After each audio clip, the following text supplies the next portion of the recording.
বিড়ি শিল্পের শুল্ক প্রত্যাহার সহ ৭ দফা দাবিতে জাতীয় রাজস্ব বোর্ডের সামনে মানববন্ধন করেছেন শ্রমিকরা।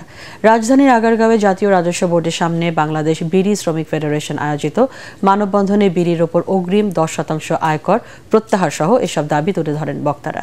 পরে জাতীয় রাজস্ব বোর্ডের চেয়ারম্যানের বরাবর স্মারকলিপি দেন শ্রমিক নেতারা। আরও জানাচ্ছেন আশিকুর রহমান। আসন্ন বাজেটে বিড়ির উপর শুল্ক প্রত্যাহার, অগ্রিম 10% আয়কর প্রত্যাহার, শ্রমিকদের মজুরি বৃদ্ধি, বিড়ি শিল্পকে কুটির শিল্প ঘোষণা করা সহ কয়েক দফা দাবিতে রাজস্ব বোর্ডের সামনে বাংলাদেশ বিড়ি শ্রমিক ফেডারেশন মানববন্ধন করে। ব্রিটিশ আমেরিকান টোবাকো কোম্পানির কারসাজি বন্ধ করা, অবৈধ বিড়ি তৈরির কারখানা বন্ধ সহ বহুজাতিক কোম্পানির নিম্নস্তরের 10 শলাকার প্রতি প্যাকেট সিগারেটের মূল্য 45 থেকে 65 টাকা বৃদ্ধি করার দাবি জানান শ্রমিক নেতারা। রাজধানীর আগারগাঁওয়ে জাতীয় রাজস্ব বোর্ডের সামনে বাংলাদেশ বিড়ি শ্রমিক ফেডারেশন আয়োজিত মানববন্ধনে বিড়ি শ্রমিক ফেডারেশনের সভাপতি আমিন উদ্দিন বিএসসি বলেন, বিড়ি শিল্পের বিরুদ্ধে ষড়যন্ত্র কোনোভাবেই বরদাস্ত করা হবে না।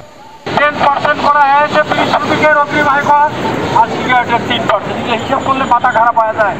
আপনারা বুঝেন, মাননীয় চেয়ারম্যানের কাছে অনুরোধ, আপনি শ্রমিকদের প্রতি সহায়ত হয়ে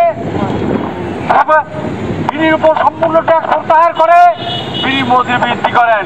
সেই সাথে মাননীয় প্রধানমন্ত্রীর কাছে অনুরোধ করছি, আমাদের ট্যাক্স প্রত্যাহার করে মজুরি বৃদ্ধি করুন, না হলে আমরা আত্মহত্যা ছাড়া পথ থাকবে না। বিড়ি শিল্পে নিয়োজিত শ্রমিকদের মজুরি বৃদ্ধি করে এই শিল্পকে কুটির শিল্প ঘোষণা করার দাবি জানান সাধারণ সম্পাদক হারিক হোসেন। বিড়ি শিল্পকে কুটির শিল্প ঘোষণা করতে হবে, কারণ পার্শ্ববর্তী রাষ্ট্র ভারত বিড়ি শিল্পকে কুটির শিল্প ঘোষণা করেছে। ইন্দোনেশিয়া এবং মালয়েশিয়াতে বিড়ির উপরে কোনো রাজস্ব ধরা হয় নাই। মানববন্ধনে বক্তব্য রাখেন ফেডারেশনের সহসভাপতি নাজিম উদ্দিন, লুৎফর রহমান, আনোয়ার হোসেন, যুগ্ম সম্পাদক আব্দুল গফুর, আবুল হাসনাত লাবলু, সাংগঠনিক সম্পাদক শামীম ইসলাম সহ আরও অনেকে। আশিকুর রহমান, এটিএন বাংলা।